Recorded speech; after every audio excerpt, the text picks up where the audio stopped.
The alien ship drifted silently through the calm space lane, its smooth silver hull reflecting the dim glow of far-off stars. To the Etherean collective crew, this trip was supposed to be routine. They were exploring an uncharted region, mapping energy fields, and collecting harmless samples. Nothing unusual had ever happened in this part of the galaxy. But on that quiet day, a thing appeared on their sensors that changed everything. A single escape pod floated alone, slowly spinning in the dark. There were no responding signals, no distress calls, and no signs of a nearby ship. It was as if the pod had come from nowhere. The crew gathered in the control room as the ship's scanners focused on the object. Soft blue symbols bloomed across the holoscreen, showing life signs inside. Lyra, the ship's lead scientist, tilted her head. Her skin shimmered faintly as she spoke. She always displayed her emotions through color shifts, and right now she was glowing a gentle green of curiosity. She said that the life form inside the pod was different from anything in their records.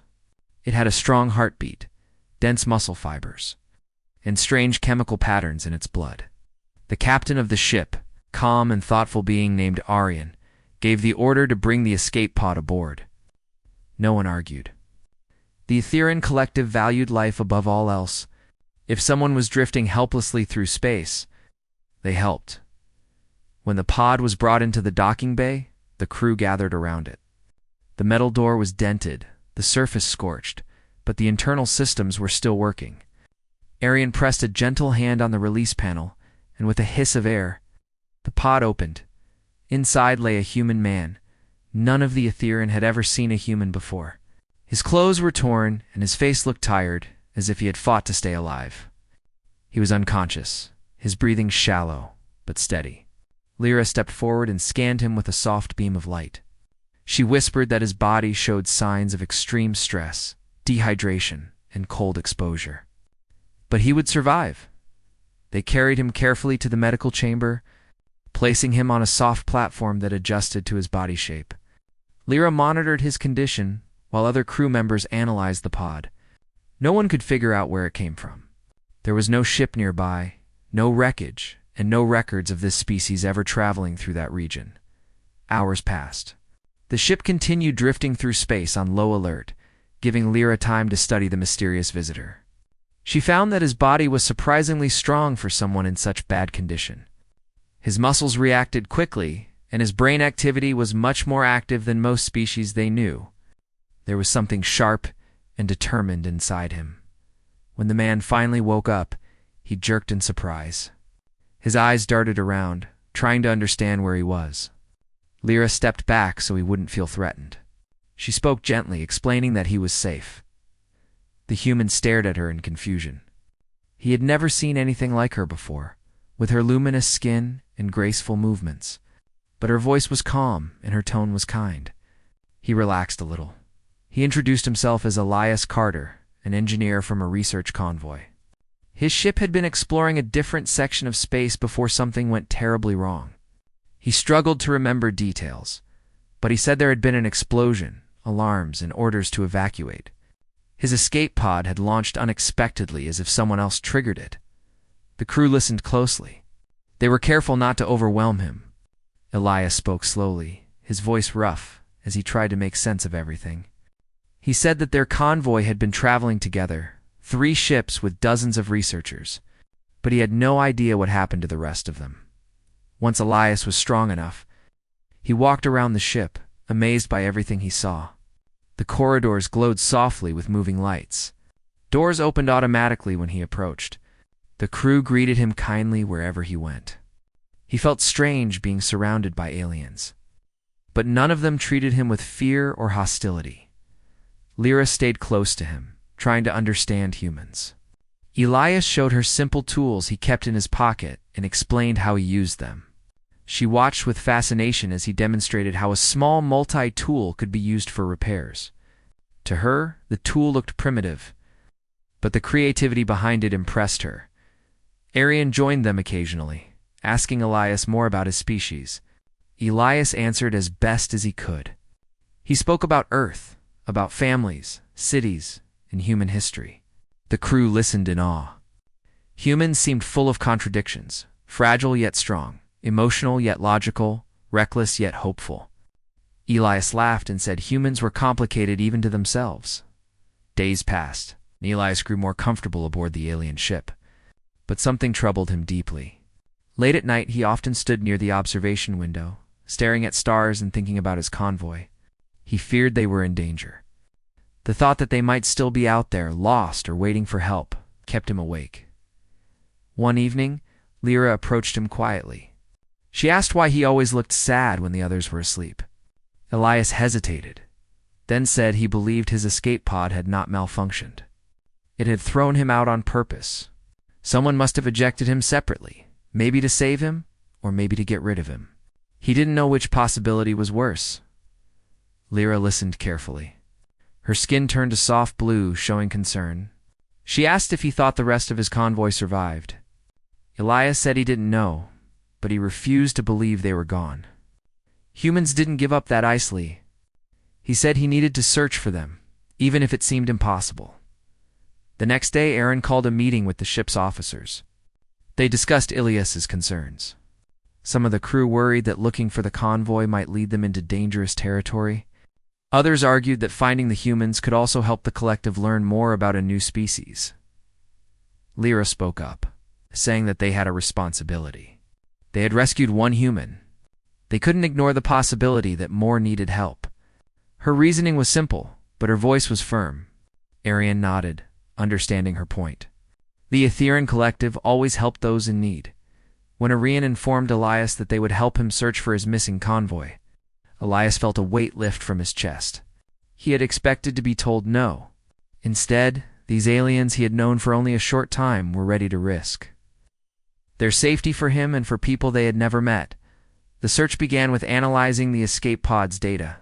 Most of the files were damaged, but Elias recognized a few navigation codes. Together with the Aetherian engineers, he pieced together the last coordinates of the convoy. It was a region full of unstable energy fields. Most ships avoided it. The crew prepared the ship for the journey.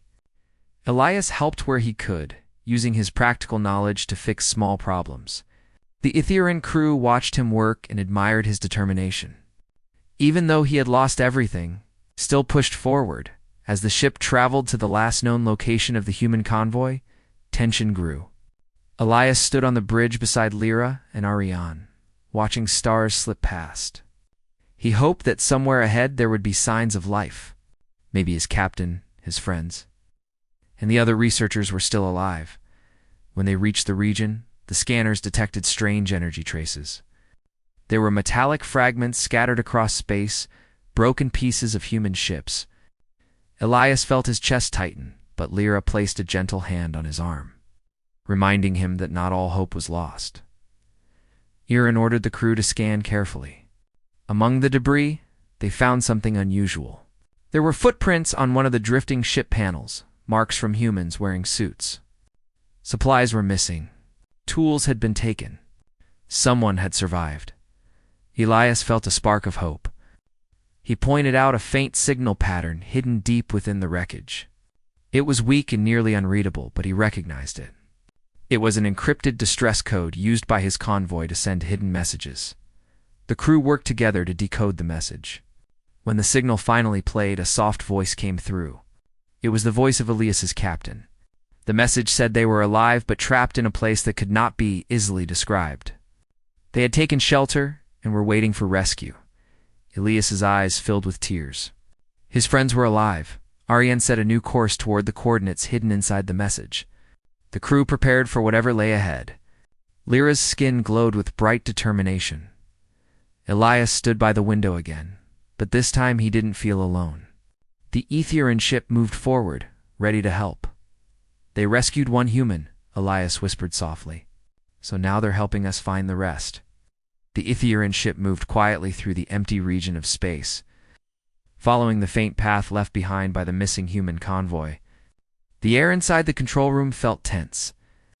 Everyone on board, human and alien, understood that whatever they found next could change everything. Elias stood near the main screen, his eyes fixed on the shifting signals. Even though fear tightened his chest, he held on to hope.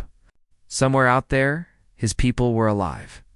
Lyra monitored the readings beside him. Her soft blue glow showed her calm focus, but Elias had already learned that even when she seemed calm, she felt deeply. She noticed every small shift in his expression. She saw the restless energy in him, the human drive that refused to fade. Arian stood at the front of the bridge, giving orders in a calm but firm voice. The crew followed them with quiet discipline. They all wanted to help, not only because it was their mission, but because Elias had earned their trust and respect. They had grown fond of him, his creativity, his humor. And his stubborn spirit? The sensors suddenly caught a new signal. A strange wave of energy pulsed ahead, like the trail of a moving star. The Aetherian ship slowed as it approached. The entire crew watched the screens carefully. Floating nearby were the broken remains of a human ship. The pieces were scattered over a long distance, almost as if the ship had been taken apart gently instead of destroyed. The edges of the metal were smooth, not burned or blasted. Elias stared in confusion. The damage did not look like an attack. Lyra scanned the fragments. She explained softly that the ship had experienced a powerful gravitational pull, something that twisted and separated the structure without harming the internal components. Elias felt his heart skip. He wondered what kind of force could do that. Arian ordered the crew to search for more signs of life. The scanners picked up faint energy trails leading deeper into a cluster of glowing clouds. The region looked unstable, with waves of light bending strangely. Elias recognized the colors. This was similar to the energy distortion his convoy had reported before disappearing. The Aetherian ship moved forward slowly. Everyone kept silent, sensing the importance of the moment. As they traveled deeper, they found more evidence. Pieces of human equipment drifted through the space oxygen tanks. Small toolboxes, empty containers, none of them damaged. Everything looked as if it had been carefully removed from the ships. Elias touched one of the floating canisters through the observation window, his fingers trembling. His people had been here. They had survived long enough to leave their mark. The sensors detected a faint signal buried beneath layers of distortion. It sounded like a soft heartbeat. Elias leaned in, listening closely. It was a beacon weak, damaged but still active. It used the same hidden frequency his captain had used for secret communication. Hope filled his chest again. Arian ordered the ship to adjust its path, following the beacon's direction. The glowing clouds around them twisted into long ribbons, as if forming a tunnel. The ship vibrated slightly as it entered the strange corridor of energy. Elias held his breath. The patterns in the clouds looked unnatural, almost like they were guiding the ship. Lyra suggested that something intelligent might be shaping the energy currents. Arian nodded but said nothing. They all silently agreed to proceed with caution. The corridor led them to a quiet area, where space felt strangely still.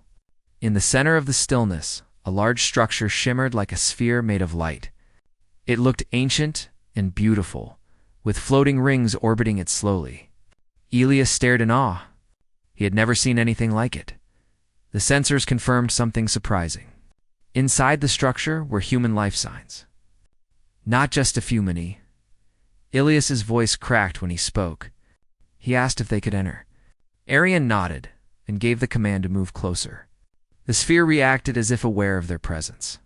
A soft glow formed at its side, creating an opening just large enough for the Aetherian ship. As they passed through the opening, bright light filled the windows. Then the ship entered a calm, open space that looked completely different from the outside. Inside the sphere was a vast artificial world. They saw forests stretching across rolling hills, lakes reflecting a dim but warm sunlight, and tall structures shaped like spirals rising from the ground. Ilias's eyes widened. Lyra whispered that the sphere was a sanctuary, a self-contained world made to protect life.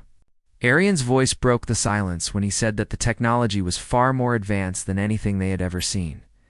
The ship landed on a flat platform near a cluster of tall structures. The moment the doors opened, a gentle breeze flowed inside real air, warm and clean. The crew stepped out carefully.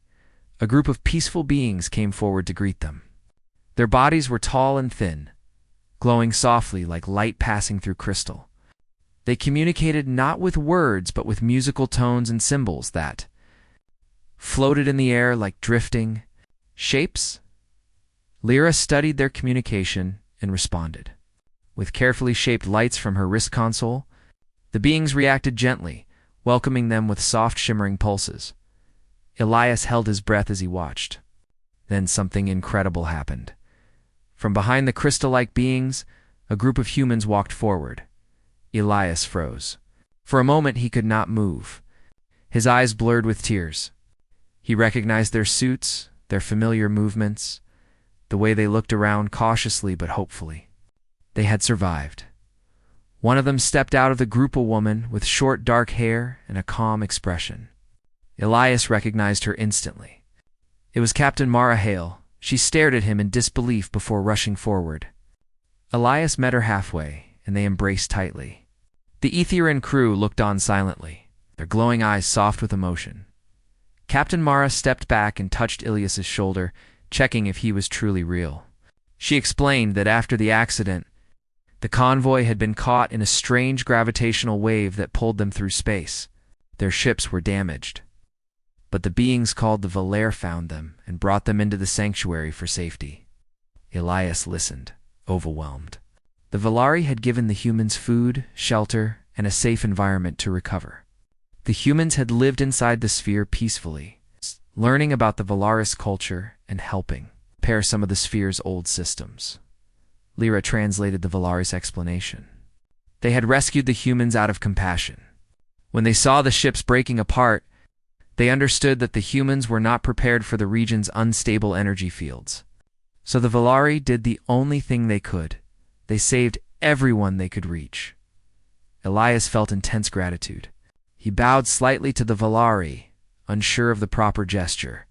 They responded with warm, glowing patterns, clearly pleased. But the Valari soon revealed something troubling. The sanctuary sphere was old.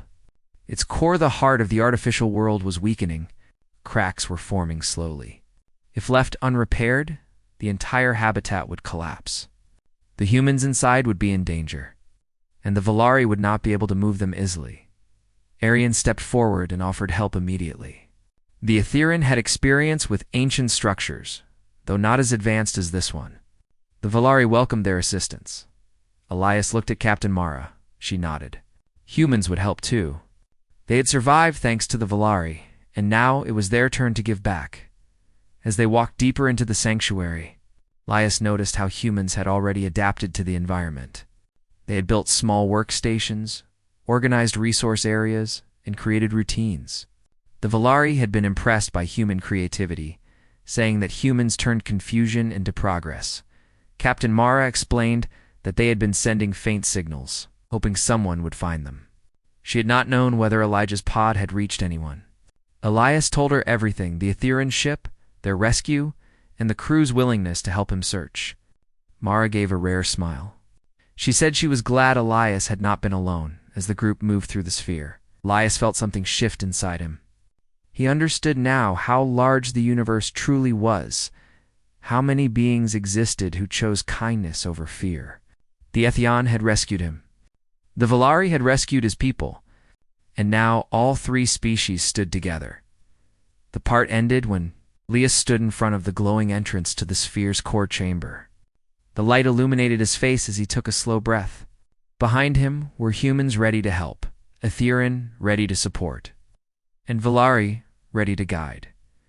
He knew that saving the sanctuary would not be easy. But he also knew one unshakable truth. Humans never gave up, not when others depended on them, and now. They had been given a chance to return the kindness that had saved their lives. The entrance to the core chamber glowed with a soft white light. Like a warm sunrise trapped inside a doorway, Elias stood in front of it, feeling the gentle pulse beneath his feet. Behind him, humans, Aetherian crew members, and Valari guides gathered quietly. Even though they came from different worlds, they all shared one thing: a desire to protect the people and place that had offered them safety. Elias took a slow breath. His heart beat fast, but he didn't let fear control him. He stepped inside. The chamber opened into a wide space filled with shimmering pillars and floating panels. Soft streams of energy traveled across the air like glowing rivers. Everything felt alive. Lyra walked beside him, studying every pattern. Her skin glowed a deep blue, mixed with hints of gold, showing her concern and focus. Arian followed them calmly, giving short commands to the Etherean engineers. The humans spread out behind them, carrying toolkits and scanning devices. Captain Mara and a Valari named Slan took the lead to guide them deeper into the chamber. Slan communicated through floating symbols that changed color with each thought. Lyra translated quietly as the Valari explained how the core had been stable for thousands of years, before strange distortions began forming around it. Elias listened carefully. The Valari's technology was beautiful, but delicate. The machines around them did not use metal or wires. Instead, they were shaped from pure energy and crystal-like structures. Humans had never seen anything like it. To Elias, the core looked like an enormous heart made of light. The group reached the central platform where a giant crystal structure hovered above the ground. It was cracked. Thin lines of darkness spread across its glowing surface. Elias felt the air vibrate softly with each pulse. It was weakening. Captain Mara frowned. Even without advanced equipment, she could tell it was dangerous. Arian explained that if the core collapsed, the entire sanctuary sphere would lose stability. Gravity would fail, light would fade, and the environment would break apart. Elias looked at the cracks closely. They pulsed slowly, almost like they were breathing. He touched a floating panel and felt a soft vibration. It showed a pattern of collapsing energy loops, even though he barely understood the Valari symbols. He could see the problem clearly. One collapse triggered another. Forming a chain reaction, Lyra studied the symbols beside him. She said the core needed a complete rebalance. The energy streams around it had fallen out of harmony. Each species understood pieces of the problem, but none of them could solve it alone. Arian nodded. That was why this mission was important. The group moved to a secondary area of the chamber where old Valari machines floated silently. Slan-shaped glowing symbols, showing how some machines controlled the gravity rivers across the sphere. But some of the machines had stopped responding. Their surfaces flickered weakly. Elias stepped closer and inspected one of the floating machines. It had no buttons or switches, only smooth crystal-like surfaces. He wondered how it worked. He touched it lightly. The surface warmed under his hand and revealed a faint pattern. Lyra gasped softly. She said the machine responded to human touch differently from how it responded to Valari or Etherean. Elias smiled a little. He had always been told humans were unpredictable. Maybe that was useful now. They decided to divide into teams. Humans would check the physical supports and anchor points. The Etherean would study the energy flows. The Valari would guide them and explain the chamber's deeper functions. Hours passed as the teams worked. Elias crawled under platforms, checking crystalline joints and support beams. The Etherean installed stabilizing fields where energy streams flickered. Valari floated across the chamber, adjusting their own tools with graceful movements. At one point, Elias found a section of the platform where the crystal supports were bending. He asked Lyra about it. She scanned the area and explained the gravity field had changed. Humans quickly placed portable stabilizers to steady the section. Everyone worked with quiet determination. Even when mistakes happened, they tried again. The teamwork felt natural, as if they had always been meant to solve this problem together. But the chamber suddenly trembled. A deep rumble echoed through the walls as the core flared with bright light. Waves of unstable energy rippled outward, knocking tools and small devices into the air. Some humans stumbled. Lyra grabbed Elise's arm and steadied him. Arian shouted orders. Etherean engineers activated emergency shields around the core to contain the outburst. Valari gathered in a circle, forming glowing symbols to calm the energy waves. Elias saw cracks widening across the core. His heart pounded. If the core continued to shake like this, they would lose everything. Lyra told him the core reacted to disturbances from a distant part of the sphere. Something outside the chamber had triggered the imbalance. Arian ordered a group to investigate. Captain Mara volunteered without hesitation. Elias wanted to go with her. but Arian told him to stay. They needed him here. Elias knew the captain was right, so he stayed. The tremor slowly faded as the Valari finished stabilizing the energy streams. The chamber returned to calm, but everyone felt the urgency. Time was running out. Lyra approached Elias with a worried expression. She told him that the core was responding to human presence more strongly than expected. She believed humans had a unique effect on the ancient technology, something the Valari might not fully understand. Slan agreed. Valari had been caretakers of the sphere for ages, but they admitted that the technology was older than even their civilization. There were secrets within the core that only revealed themselves under certain conditions. Elias asked if that meant humans were a danger. Slan's glowing symbols shifted quickly. Lyra translated. The Valari believed the opposite. Humans were helping awaken parts of the core that had slept for too long. It was risky, but it was also necessary. Elias felt a strange mix of pride and fear. Later, Captain Mara returned with news. The disturbances came from a large chamber where gravity engines were failing. A collapsed energy bridge had caused the imbalance. The humans and Valari had already begun repairing it, but the process would take time. Arian decided they needed to manually synchronize the core with the new repair cycle. Without synchronization, the repairs would not hold. But the synchronization required someone to adjust the core from the knee. Inside, everyone fell silent. The core chamber had an inner access point, a narrow walkway that led to a small platform close to the heart of the crystal structure. It was extremely dangerous. The energy fields there were unstable. Anyone entering risked being caught in sudden gravity shifts. Elias stepped forward without hesitation. He said he would go. Captain Mara tried to stop him, but Elias explained calmly that he understood the machines better than he expected. The core responded to him differently. Maybe that was the key. Arien studied him for a long moment before agreeing. Lyra walked beside Elias as he approached the walkway entrance. Her glowing skin flickered with worry. She told him that he didn't have to do this alone. Elias smiled softly and said he wouldn't be alone. The entire team was supporting him. He stepped onto the walkway. The moment he entered the inner chamber, everything changed. The air felt thick, as if the energy around him had weight. The crystal core pulsed like a giant living star. The walkway shook under his feet. Elias reached the control node, floating crystal panels shaped like a curved leaf. It glowed with soft light. He touched it gently. The panel responded instantly, displaying patterns that shifted and danced. Lyra's voice echoed from the entrance, giving him instructions. Arian monitored energy flows from the main console. Valari shaped symbols to keep fields steady. Elias placed his hands on the panel, light spread across his fingers. The patterns shifted faster, filling the air with gentle hums. He breathed slowly, following Lyra's instructions. He adjusted the harmony levels, syncing the gravity engine's new repair rhythm with the core's pulse. For a moment, everything aligned. The chamber brightened. The cracks across the crystal core glowed softly before slowly sealing. The energy flow stabilized. Elias felt the air lighten around him.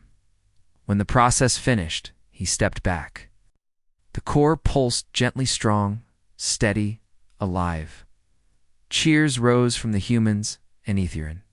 Valari emitted bright symbols of joy. Elias returned to the platform, exhausted but relieved. Lyra gave him a warm, glowing smile. Captain Mara placed a firm hand on his shoulder. Arya nodded with deep respect. They had done it. But as they walked out of the chamber, Elias felt something new, a sense of responsibility. The Valari had saved his people. The Etherin had saved him. And now humans had helped save the sanctuary. He knew this was only the beginning, because when someone rescued one human, humanity always came back for everyone. The night sky over the alien world seemed unusually still as the human fleet moved away. But to the ones left behind on the surface, the silence felt heavy. The crew who had stayed to guide the rescued colonists kept watch from the edge of the makeshift camp, aware that the danger was far from over. Their ships had departed to escort civilians, but they would return. They always returned. Yolan stood near a glowing stone that the locals used as a light source. He watched the shadows stretch and listened to the whispering winds that slid across the jagged cliffs. He wondered if the enemy had seen the movement of their ships. The enemy always watched. They always searched for any weakness. And tonight felt like a test. Renala, the alien healer who had chosen to stay by the humans, moved quietly beside him. Her steps were soft, but her eyes were sharp. She sensed the tension through the air, almost as if the sky itself warned them. "You fear the enemy will strike tonight?" she asked. Jal nodded. "They know the humans who stayed behind are fewer. They will think we are tired, that we will make mistakes." Renala looked toward the camp where the rescued humans were resting. "They do not know humans very well." Before Yalan could answer, a soft tremor pushed through the ground.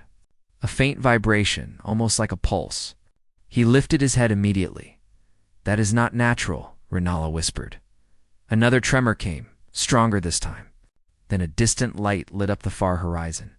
At first it was only a tiny sparkle, but then it grew, spreading like a rising storm. Jalen's hand reached for his cum. "Everyone up. We have incoming." The camp burst into motion. Humans and locals ran to their stations, grabbing weapons, activating shields, moving the civilians into underground shelters built into the rocky slopes. The soldiers positioned themselves in defensive circles, scanning the sky. Then the first enemy ships appeared, sleek, sharp, and silent. They glided through the air like blades sliding out of black sheaths. Their surface glowed faintly with symbols that looked like scars. The enemy had waited, they had watched, and now they were coming. Plasma fire shot down toward the cliffs, turning the ground into bursts of dust and flame. The humans responded instantly, firing back with heavy rifles and portable cannons. The air shook with the clash of energy. Renala ran between the fighters, pulling the wounded out of the fire and shouting at her people to stay low. She ducked behind a rock wall as an enemy blast struck the ground. Just meters away, Yalan found cover and opened a channel to the fleet. "This is Yalan on the ground. We are under attack." "Heavy forces, requesting immediate return." Static answered him. The enemy was jamming the signal. He cursed under his breath. They had planned this too well. A group of enemy soldiers landed on the cliffs, their armor dark and ridged, their movements fast and precise. Their weapons locked on the camp. Jalen knew the humans were outnumbered. He knew they were cornered, and he knew they would not run. He turned to the others. "Hold them until the fleet comes back. We don't break. We don't fall." Soldiers nodded, fear in their eyes but determination pushing it down. They fired together, their shots hitting the enemy lines and slowing their advance, but the enemy kept coming. Renala saw a human boy trapped behind a burning structure. She sprinted toward him without thinking. The heat was intense, but she grabbed him and pulled him free just as part of the structure collapsed. She pushed him into the arms of another soldier. "You saved him," the soldier said. Renala looked toward the enemy advancing through the smoke. "Humans saved one of us first. It is only right we save yours." The soldier gave a tight nod and ran the boy to the shelter. Suddenly the ground shook again, much stronger than before. Everyone froze for a heartbeat. Then a deafening roar echoed across the cliffs. A massive shape broke through the clouds above. Engines blazing, armor glowing like heated steel. It was a human battleship. Then another, then 5 more. The fleet had returned. They came fast, cutting through the clouds like falling stars. Their engines painted the sky with bright trails. Their guns turned toward the enemy ships instantly. Yalan stared upward with relief that nearly made him lose his breath. "They came back," he whispered. The battleships opened fire. The air lit up with beams of energy so bright that even the enemy hesitated. The ground shook with each blast. The humans in the camp raised a cheer, loud enough to echo through the cliffs. The enemy tried to retreat, but the fleet blocked every exit. Human fighters poured from the battleships, engaging them in the air. Drones spread out in tight formation, firing with deadly precision. Renala shielded her eyes as a massive explosion tore apart an enemy cruiser. They returned for all of them, she said softly. Jayla nodded. We never leave our people behind. The fleet covering them, the soldiers on the ground charged forward, pushing the enemy back toward the edge of the cliffs. The battle was fierce, but the momentum had changed. The enemy began to fall. Some of them tried to flee, running toward their dropships, but human fighters hunted them down. Others tried to surrender, but the commanders demanded they'd be disarmed first. One enemy captain stood defiantly, refusing to retreat even when the battle was lost. He drew his weapon and charged at the humans, but a drone struck him before he reached their lines. Silence slowly settled over the cliffs as the last enemy ship fell from the sky. The humans stood among the smoke and rubble, breathing hard, their armor scorched and dented, but they were alive. They had held the line. Renala walked up to Yolan, her clothes covered in dust. You knew they would return, she said. Jalen looked toward the sky, where the fleet hovered like guardians. They rescued one human, he said, so he came back for the rest. The rescued civilians emerged from the shelters, blinking at the light of the burning horizon. Children ran to their parents. Families embraced. Soldiers checked on their injured friends high above. The fleet formed a protective circle. The message was clear. Humans did not abandon their own. The enemy had learned that. Tonight, the ground team began to gather supplies and prepare for evacuation. More battles could come. More enemies might be watching. But the humans no longer felt alone. They had their fleet. They had each other. And the universe was beginning to understand what it meant when humanity said, "We will always come back." The battlefield was quiet now. Smoke still rose from the shattered cliffs, and the air smelled of burned metal and dust. The human fleet hung in the sky like a ring of bright shields, watching over the ground team as they regrouped. No one moved with ease. Everyone carried exhaustion on their shoulders, but there was also a deep sense of relief. They had survived. Jalen walked through the remains of the enemy landing zone. Pieces of fallen ships lay scattered in every direction. Some fires still burned in the cracks between rocks. The cliffs were scarred with deep cuts where plasma blasts had struck. He stepped carefully, scanning for any sign of movement. Even after victory, danger could hide in silence. Renala followed close behind. Her hands glowed faintly with healing energy as she checked on the wounded humans who leaned against makeshift walls. She whispered to each one, touching their shoulders softly and ensuring they could walk. You push yourself too hard, Yolan told her. She shook her head. Your people fought to save us. I will do the same. Yolan smiled faintly. Then we share the burden. Above them, small landing craft descended from the battleships. They touched down on the smoother patches of ground, opening their side panels to let medical teams and engineers spill out. The teams rushed to help stabilize the injured and repair critical equipment. One of the commanding officers, Commander Hale, approached Yolan. His armor was dented and one shoulder plate was missing. But his posture was steady. We need to move the civilians soon, Hale said. Scouts picked up a strange signal beyond the ridge. Could be enemy survivors regrouping, Yolan nodded. We're ready. The civilians can board the lower dropships first. Renala turned toward Hale. Will the enemy come back? Hale looked at the smoking horizon. If they do, we'll be ready. And next time, we won't be caught by surprise. A deep rumbling filled the ground.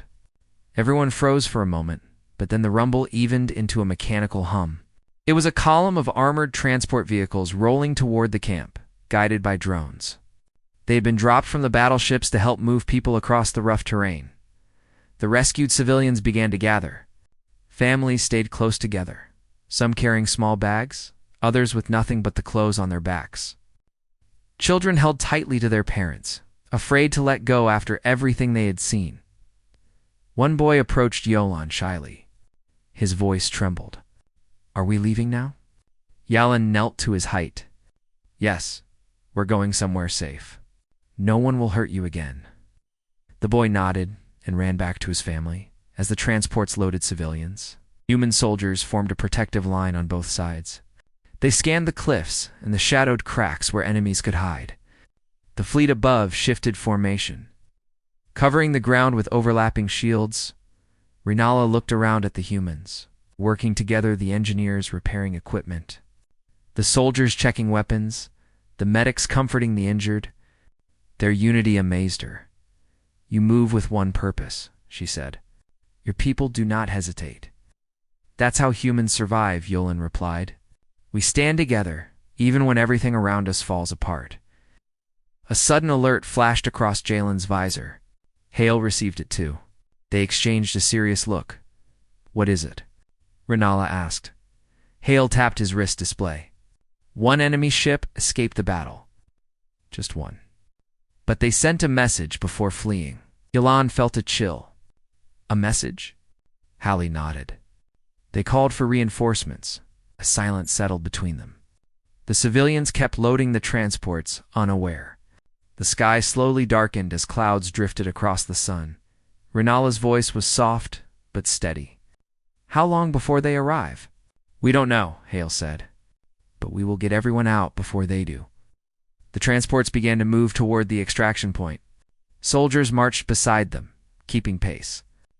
Yalan stayed at the front, scanning the horizon as they passed through the broken cliffs. Echoes of the earlier battles surrounded them. Smoke rose in thin waves. Light glinted off broken metal. Every sound felt amplified. Then a sharp whistle cut through the air. A drone streaked overhead, moving fast. Hale grabbed his cum. "Report." A voice crackled through. "Unknown energy signatures approaching from the North Ridge. Multiple contacts unable to confirm identity." Jalen's grip tightened on his weapon. "It's them. They're back," Hall shouted. "Move the civilians faster." All soldiers prepare to engage. Panic rippled through the line. But before fear could spread too far, the sky shifted again. Human fighters dropped from the battleships, flying low and fast. Their engines roared as they took formation above the transports. Drones moved beside them, creating a shield wall. Yolan watched the air above with disbelief. "They're covering us." Holy smiled grimly. "Every ship in the fleet is locking on to the ridge. If the enemy shows themselves, they won't step out alive." The unknown energy signatures grew closer, pulsing like echoing footsteps. The fleet's cannons charged, glowing with light. Then the first enemy drone appeared, small, damaged, and flying erratically. It wasn't a weapon, it was running. It passed over the ridge, trying to flee. Something chased it. Suddenly a massive shadow rose behind a tan, enormous creature. Half machine, half organic, its metal skin glowing with heat. It crushed the drone easily. Rinala gasped. "That is not part of the enemy army." Yolan stared. "Then what is it?" The creature roared, a sound so loud the cliffs shook. Its eyes glowed with a burning light. It was drawn to the energy left behind by the battle, like a predator attracted by fire. Hale shouted, "Fleet fire now." The battleships unleashed a synchronized volley. Beams of energy tore through the air and struck the creature. The explosion lit up the sky, shaking the ground. Dust and debris flew everywhere. When the light faded, the creature was gone. Silence followed.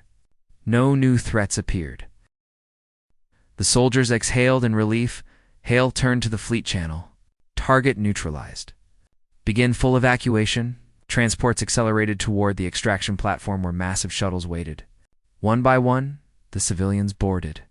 Soldiers followed after securing the perimeter. Rinala took one last look at the cliffs. "Your world is vast," she said. "Danger finds you even when you do not seek it." "Maybe," Yolan replied. "But humans endure it. We face it. And we keep moving forward."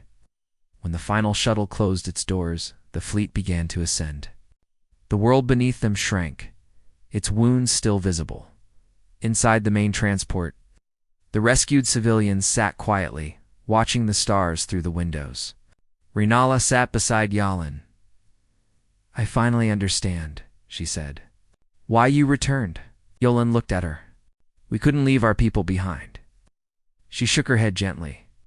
"It is more than that. You came back because you care. Because humans do not forget those who are lost." Yolan smiled. No, we don't. The fleet entered warp formation. Engines brightened. Space stretched around them, and as the stars bent into long rivers of white light, one truth echoed across the ship.